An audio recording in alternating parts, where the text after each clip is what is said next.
Hello everyone and welcome back to the channel. A friend of mine who I play D&D with because I am so super cool lives around LA and is a gun owner, and I am honestly always surprised by how much of a gun culture he claims actually exists in California. But then we see things like today's story and I start to maybe believe him.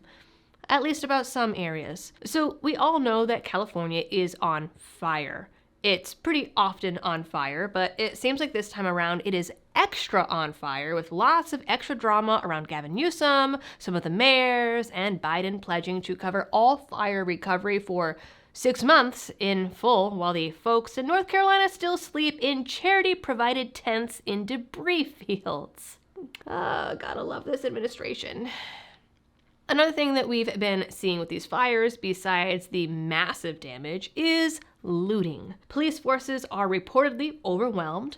We've already seen stories of citizens seeing a guy walking around starting fires with a blowtorch, and the citizens tackled and zip-tied him in a citizen's arrest while they waited for the cops to show, which I say, good for them. That's pretty awesome that they did that. Now, armed residents are going against mandatory evacuation orders to stay behind and protect their homes, businesses, and their neighbors' property. But before we get into the details on that, this video is brought to you by Blackout Coffee Company. Blackout is a Florida-based, family-owned coffee roaster dedicated to bringing you amazing coffee, tea, and hot chocolate, all while supporting your rights and channels like mine. Every purchase through my link helps the channel, and every purchase of one of their partner roasts donates directly to some of your favorite gun rights groups. So to get a cup of coffee, tea, or hot chocolate that you can be proud of, go to blackoutcoffee.com/libertydoll and use code libertydoll for a 20% discount off your first purchase.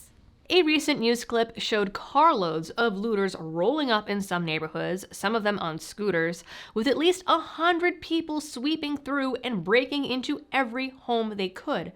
And there were no police to stop them. There are multiple threads on X of people talking about looters coming through and residents being on their own. One guy mentioned that a resident set up a spotlight to examine cars coming into their neighborhood. Others have shared Ring and other footage of the looters coming through, even in broad daylight. Independent media has posted video after video of residents doing their best to scare off looters, video after video of people just breaking into homes and walking out with full trash bags.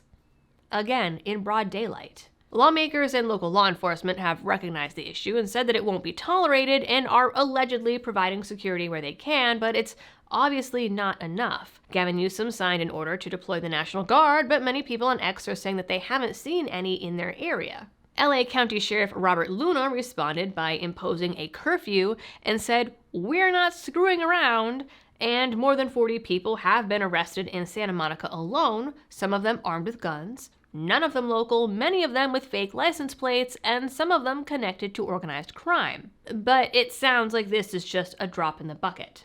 So, residents have taken matters into their own hands.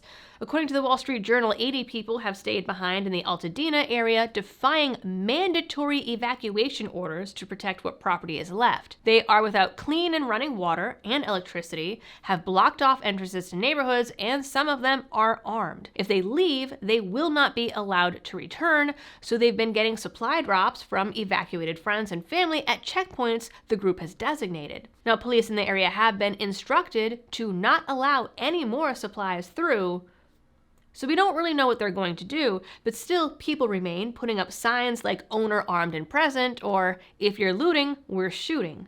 In the Palisades, police and fire officials are stopping people from going home, saying that there's too many hazards. At first, police were escorting small groups into neighborhoods for couple-minute home checks and to gather belongings, but that has since stopped. Now, a wealth management firm president named Ross Gerber told the Wall Street Journal that he has been arming himself and sneaking back to check on his Palisades house. Police have set up checkpoints in the area and aren't letting in residents, though looters are still somehow finding their way through, as police and National Guard are only on some of the perimeters. He and some of his neighbors have gone as far as walking around the streets armed with guns and have been stopping anyone that they don't recognize. Gerber and his neighbors also joined together to hire a private water truck that has been camped in the neighborhood in case of another fire, which, tells you they're not having a lot of trust in the fire department either.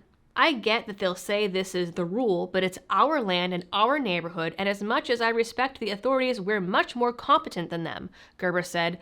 Let us in to defend our neighborhood. Gerber and his neighbors have turned to their community WhatsApp to organize, saying that it's better than any government, and told the Journal that the fires showed him that communities need to be prepared to fend for themselves. Another man, Aaron Lubely, recently snuck home to find nothing left but a brick fireplace. Still, armed with a 9mm handgun, he has been patrolling the area for 8 days, sleeping in his car, warding off looters, and checking on neighbors who stayed. In his area, volunteers have also been smuggling in supplies around police checkpoints.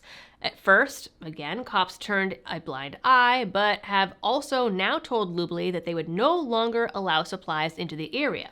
Luckily, at least a handful of every group of stayers in the different areas, as they've been calling themselves, were preppers. Unsurprising, and so have generators, water, stored food, and had changed out their wood shingles for concrete, which they've credited for the homes still standing. But how long those supplies will last is yet to be determined. Bottom line, these residents have unfortunately learned a hard lesson, that when your safety really matters, you are on your own. And I can't help but notice that while my area was recovering from Helene without power and some areas without food and water for weeks, there was very little looting here, at least in my specific area. And I think a large part of that is because everyone here knows that everyone else is armed. In California, that's obviously not the case, even with this gun culture that I'm told about, because the laws pretty much prevent it. But it is nice to see citizens stepping up and taking care of themselves, and if any good can come from this, maybe more people will realize the importance of Second Amendment rights and being able to rely on yourself for your own protection and safety when you have to. Alright folks, that is it for this video. I thought that it was pretty interesting, and there's not a huge amount of people covering this. From what I understand, a lot of it is coming out in independent media. If there are any updates or any big news stories on it, I will let you know. In the meantime, you guys know the drill. For all of the algorithm things, please do them. And as always, thanks for tuning in.